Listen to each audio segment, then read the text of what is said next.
พี่น้องเอ้ยถือว่าสำหรับคลิปนี้เปิดมากะน่าจะเป็นคลิปสุดท้ายแล้วเนาะเวลาก็ค่อยค่ำลงแรงแล้วได้พี่น้องเอ้ยหลังจากที่จบคลิปนี้บ่แอนกะจะได้เดินทางกลับบ้านแล้วเลยเอากระสันกะสิอัปเดตเล็กๆน้อยๆหรือว่าเบิ่งทางสร้างเพื่อติดหน้าต่างอีกว่าไปฮอดไซแล้วนั่นแหละเนาะตัวพอหยุเข้าบ่พี่น้องเอ้ยลมแหงเดี๋ยวย่างเบิ่งรอบๆอีกก่อนหลังจากที่ทาสีเนาะเพราะว่าทุกคลิปเนี่ยบ่แอนจะย่างอ้อมให้พ่อแม่ป้าลุงเบิ่งหลายๆคนเพิ่นก็โอ้บ่แอนหดต้นกล้วยให้แน่เพิ่นว่าสงสารมันก็คือมันบ่มีน้ำหดเด้อพี่น้องเอ้ยขนาดน้ำนี่ก็ยังซื้อมาน้ำตัวนั้นมันใช้การบ่ได้นะพี่น้องก็มีแต่ปล่อยไปชิเลยเดี๋ยวน้องแต่มาอยู่จังให้เพิ่นอนามัยเอาเองเพิ่นตัวนี้เนาะเรื่องต้นกล้วยต้นอ้อยนี่ก็ได้แต่ว่าสำหรับคลิปนี้ก็นี่แหละอัปเดตรอบๆก่อนหลังจากนั้นก็สิได้กลับออกไปเลยแหละพี่น้องเอ้ยถือว่าคักหลายทาสีออกมาแล้วมันก็แดงพี่น้องเอ้ยถือว่างามหลายคักแบบเหมาะเจาะเลยนี่แหละมื้ออื่นนี่ก็น่าจะใส่ตัวนี้แหละพี่น้องเอ้ยใส่ตัวนี้แหละต่อไปนี่ก็ได้เอากระสันก็ขึ้นไปข้างเทิงอีกเล็กๆน้อยๆว่าเพิ่นติดฮอดใจแล้วอัปเดตติดทุกสถานการณ์อันนี้ก็จะเป็นบันไดขึ้นเป็นอะไรกับพลาดปากแตกนี่ล่ะโอ้เย็นเอาแล้วขึ้นมาบาทนี่แล้วเป็นที่เรียบร้อยเลยบานหนึ่งโอ้ไวลายสั่งเฮานี่ไวจริงๆขนาดเห็ดแบบบ่มีอันนั้นได้นี่พี่น้องแบบบ่มีไฟฟ้าได้นี่เขามีไฟฟ้าจะทำอะไรงามเลยเด้บาดนี้เนาะไปดิหลังจากที่ถากออกแล้วมาเกียร์กับงามเนาะสลัดแดงสลัดแดงเราขับไปได้พี่น้อง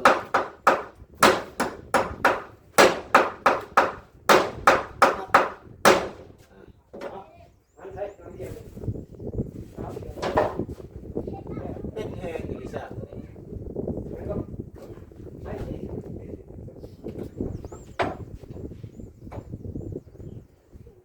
ขาดนะ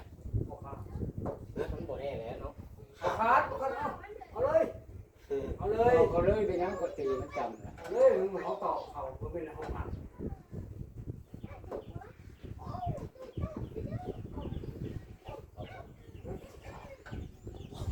ตัวกลางผู้ใช้ตัวกลาง ต้องบ่ตอกตะปูใส่แรงงานออกตอนนี้แรงงานออก โอ้โหก็ได้ต่อเนี่ย เอาตะปูแปดโลตอก มันหัวใหญ่กว่า น้านี่พอดีเลยนี่ หัวใหญ่กว่าหนอก ใหญ่กว่าบ่ ใหญ่กว่าหนอกแล้วมันดูหมอก เพราะมันเป็นเกี่ยวนะพอดีอย่างตัวดูอันนี้ทำมันแน่นได้มันขาดแต่ยังไม่ได้มันอะไรอย่างเงี้ยการพอดีดูพอดีเลยหลอดแปดนี่หลอดแปดพอดีเอาเลยนี่ถอดเลยนี่ตอดเลยเอาแบบมอดถอดออกอันนี้มันน้อยมากพอดีมันจะหัดอยู่เวลาหัดแล้วมันจะขาดขึ้นมาแล้วถอนไม่ได้ มือเที่ยงเลยขับรถเนาะเที่ยวรถติด ไอ้มือเสียบไป มือไหนเนาะ จน15 โมงเลย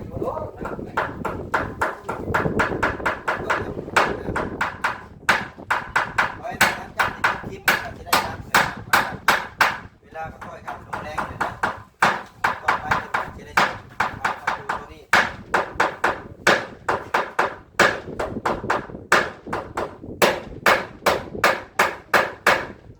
ลำบากพี่น้องไม่เป็นไฟฟ้าตัวลำบาก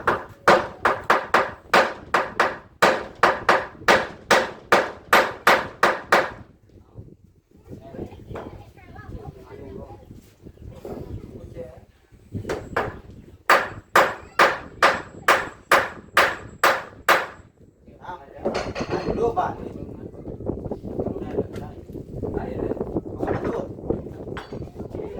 บ่ได้มีค่าผ้า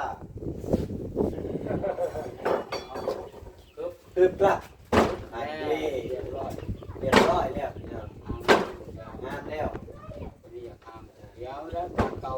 ตีตะปูลูกตีตะปูนับปูด้วย ได้แล้วบ้านหนึ่งบ้านที่หนึ่งได้แล้ว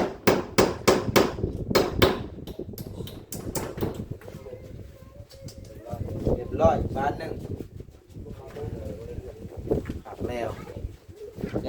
พี่น้องเอ้ยบ้านหนึ่งถือว่าโอเคไปบ้านหนึ่งบ้านสองบ้านขึ้นได้ บริษัทสามมาสามมาจับผม วิสาจับมันไปอยู่จึกเลยเนาะ สามจับขอบมันพูนมันเตยเลยขอบมันเตย เด้มันขึ้นเลยเนี่ย อันนี้มันก็ได้นะมองไว้บ่เอามือเอาไว้ใส่มองไว้สาวมาใส่ตีมันตีไม่ถึงเขาลูกนี่ไม่ใช่คนมึงเลี้ยลิมในแนวตัวนี้ตัวนี้แตกไง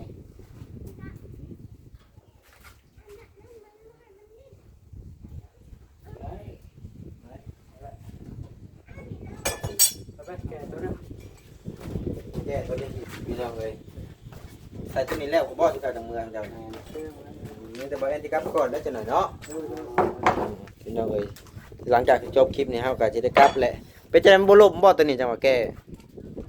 มันบ่ลมนะนี่คือแก้ คนผู้เชี่ยว มันยังขับอยู่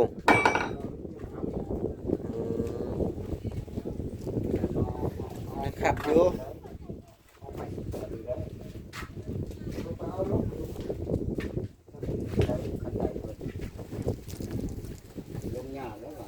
ผู้เล็บไปลงทางคันไดไปบ่คันไดขึ้นมาใส่เนาะกายคันไดเลยแหละมันสบายมันพลาดเจ็บยอดได้นะ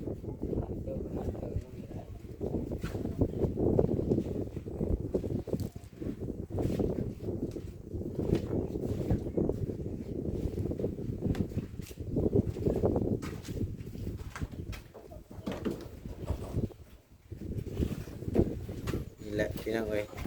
ทางลุงแล้วก็ใส่นี่แก้นี่ก่อนมันบ่ลมแล้วไปแล้วแผ่นหนึ่งหรือว่าบ้านหนึ่ง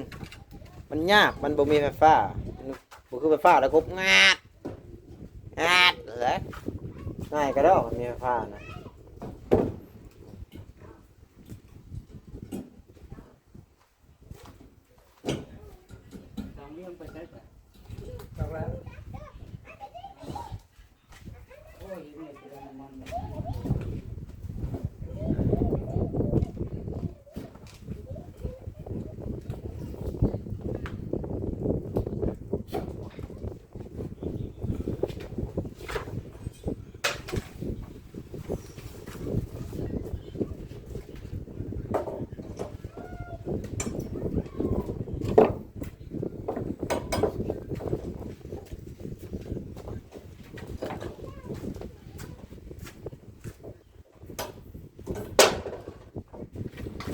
ตีว่ามันปากกว้างอะไรกันมันตีเอาไหนกว่าตีอ่ะเอาตัวนี้กันตัวไฟใหม่เลยกว้างงงได้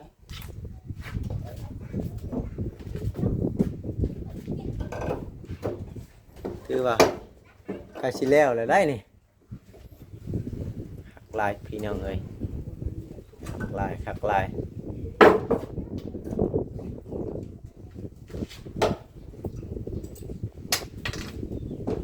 เฮ็ดบ้านสวนพอดีงาม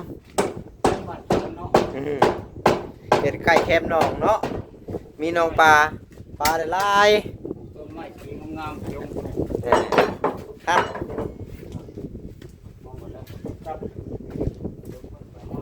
งามค่ะเฮ็ดบ้านสวนนี่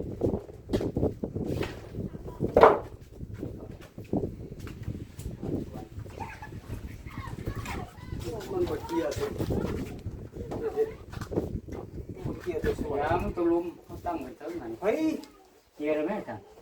ที่นี่อยู่ถึงเกี่ยวเลยไหม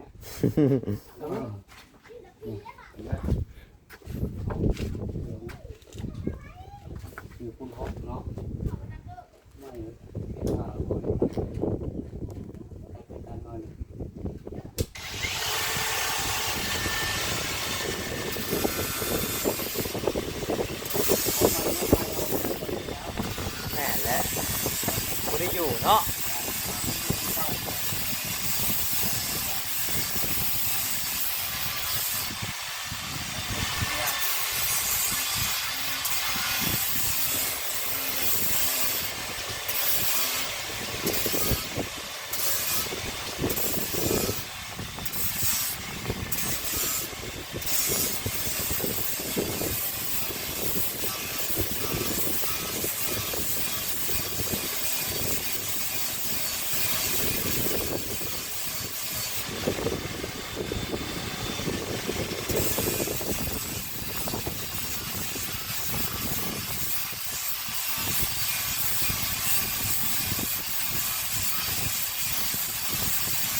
เกียร์มันจากเบิดเลยเนาะมันจะเทียนเลย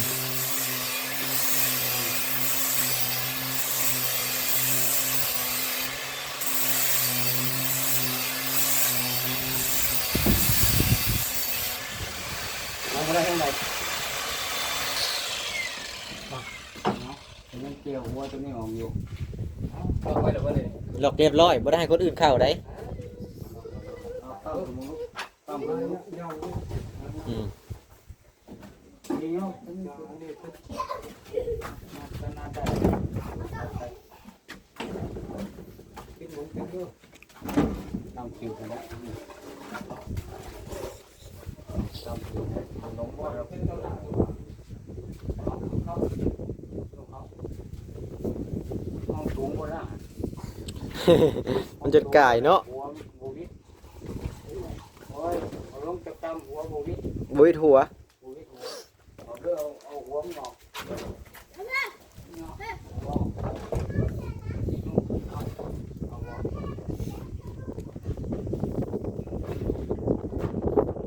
นี่ปลึบ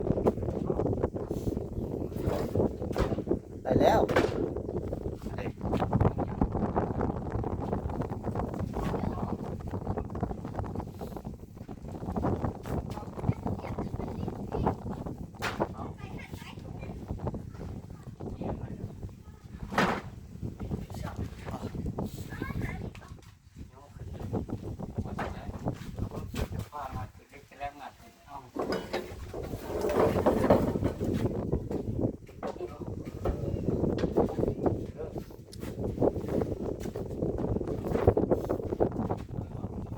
กาย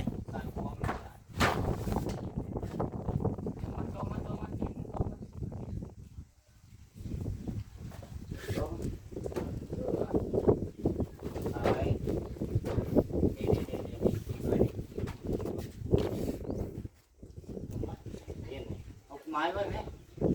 ไม้บอกไม้นี่เอาลงมาแต่เมียนไปนี่ พี่สั่งเวียงเกียร์ข้างพี่มันติดข้างพี่ติดทางนี้ ไว้เด้อเอาไว้ไปหาเลยหายังไงหา อันแนวเกียร์ โอ้มันเบิดประกันล็อกมาด้วย หัวมันบ่เข้าแล้วเนาะ เปลี่ยนตัว หมดแล้วเนาะมันน่าเชื่อมากเลย มันอายุรุ่น50แบบนั้นเชื่อมันต้องปรับปรุงนะ เอามีแนวติดบ่นะฮะโอ้คักแฮงอีหลีมันคืออยู่มันเป็นกาวบ่ โอ้ย มันเป็นจังได๋ซะ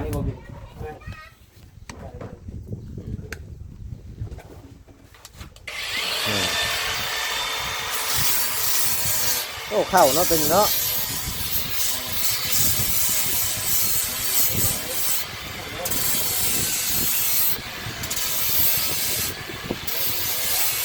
ของใหม่นี่คักเนาะ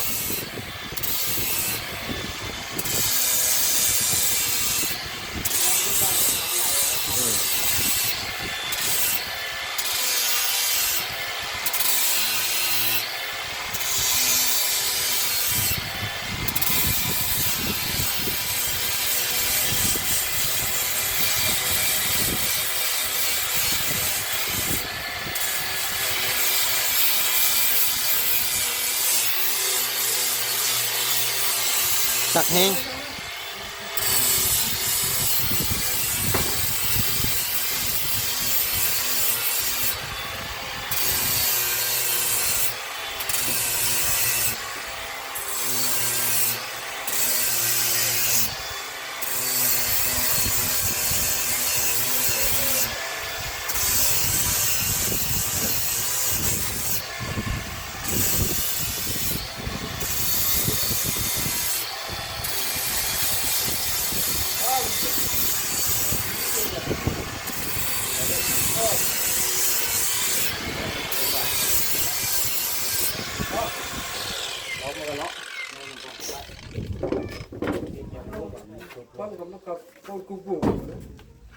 คักแฮงเนาะเอาพี่น้องก็ประมาณนี้แหละสำหรับคลิปนี้ก็มีแต่ว่าทางเฮาก็ สิเมื่อก่อนพี่น้องก็มีแต่ว่าให้ทางสร้างเพิ่นเฮ็ดไปเนาะมื้ออื่นพุ่นแล้วเฮาก็จะได้มาอัปเดตอีกว่าง่ายก็ได้พี่น้องเอ้ยเนาะซั่นก็สิขอตัวลำลาเด้อพี่น้องเอ้ยก็มีแต่ว่ามื้อหน้ามื้อในพุ่นแหละจึงจะมาอัปเดตให้พ่อแม่พี่น้อง FC เบิ่งซึ่งเวลามื้ออื่นนี่ถ้าเพิ่นน่าจะได้ก่อตัวนี้นะพี่น้องเนาะก่ออิฐบล็อกนี่แหละเอาง่ายก็ได้ประมาณนี้เด้อพี่น้องเอ้ยต่อไปนี่ก็สิแล้วหลายๆสิ่งหลายๆอย่างไปเลย นี่แหละชื่อเลยนี่ ชื่อนี่แหละ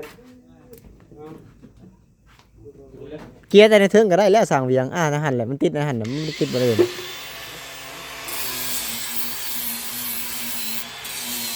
กันเกียร์เอาพี่น้องมันบ่มีเครื่องอุปกรณ์ได้เนาะเอาก็ทั้งกันสำหรับคลิปนี้ก็บ่มีหยังหลายเด้อพี่น้องเอ้ยก็ฝากพ่อแม่พี่น้อง FC เบิดทุกคนฝากก็ไลค์กดแชร์กดติดตามเพื่อเป็นกำลังใจให้แน่นะไปพอตัวจบคลิปก่อนไว้พอกันคลิปหน้าอยู่ดีมีแฮงเบิดสู่คน